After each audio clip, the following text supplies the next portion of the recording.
In this one, we're going to have a look at structs. So structs is short for structure, and it's a type which is commonly used in Go, and you use them for grouping related values together. So as a quick example, if you think of a person can have all different characteristics and things like name, age, height. So for that, what you could do is declare a person struct, and then you could hold all those values on that struct, and it just makes them easy to reference and easy to sort of pass around your application and use.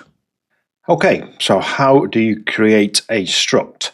You use the type keyword followed by a name for your struct. So if we stick with the example there, let's have a person struct, and then we also need to tell Go that this is a struct. So we have created a struct called person, and then we can give this some characteristics. The way you do that is like so. So here let's have a name. A name will typically be a string. So here we're not actually creating an initialized struct. This is more like the blueprint that we're saying when we actually go and create a person. For example, you want to create a person based on me, then we know which fields we have that we can fill in for that person. So here, like I say, we're just creating the outline of the struct, the actual blueprint for a person, if you like.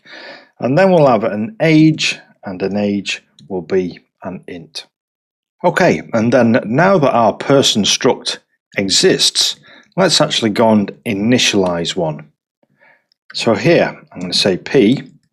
We'll use the short variable declaration syntax. And then this is going to be a person. So following the person, then what we do is we use the opening and closing curly brackets. And then to assign values, we say name colon followed by the name, and then it's a comma. So look at the difference between how when we first declared the struct and when we initialize it. There are some differences, such as using the colon when you want to set a value, and also the commas after each field. And we'll say age 35, and you'll notice I'm getting a red underlining here, and that's because if my closing bracket is on the next line, then what you have to do in Go is you actually need a trailing comma. So if you see that you're getting some underlining there, then that will be the problem. Also notice that we used a very short variable name. This is quite common. This is idiomatic Go.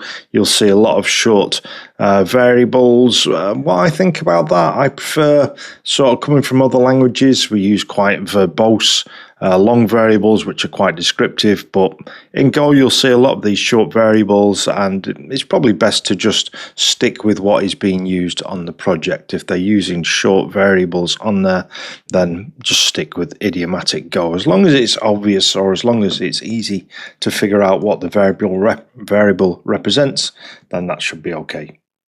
Let's go and print out the name and age of this person. So again, we're going to use the print line function on the format package, and we will say name colon, and then in order to access it, what we do is we use the dot syntax. So we say p dot name, and that will give us the value for name. And then for age, we'll do the same thing. So we're going to print line, we will say age. Notice I'm using double quotes. We haven't worked on strings individually yet, but in order to use strings, then you must always use double quotes. Sometimes backticks, but let's not get too far ahead of ourselves here. Okay, so we'll say age, and then the way that we do this, again, p.age.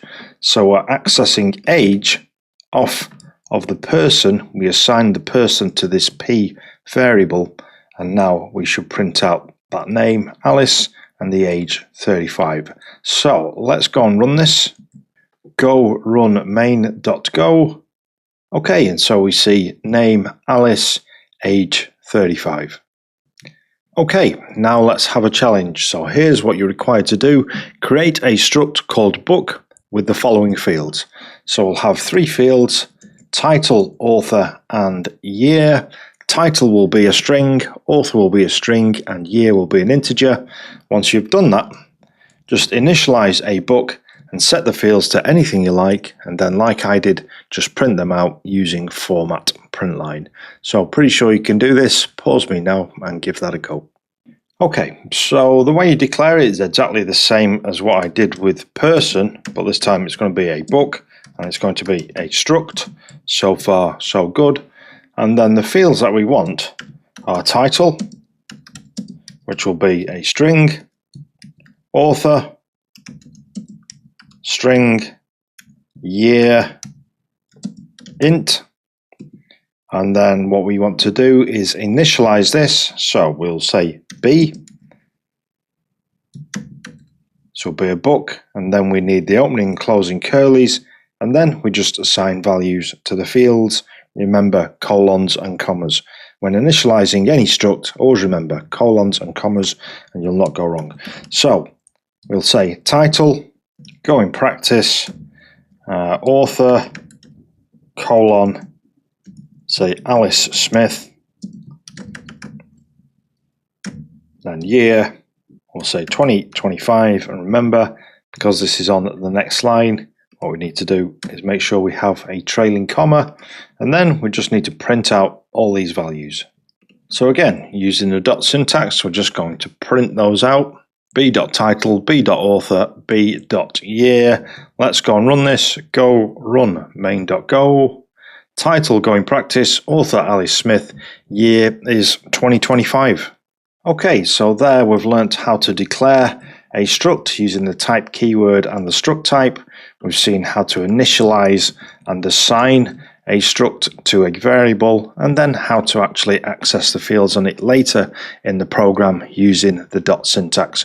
Hope you enjoyed that one. If you want YouTube to keep showing you gobytes, make sure you subscribed, give this video a like, and if you want to know where you can see the textual version of this lesson, then all the info is in the description. I'll see you in the next one.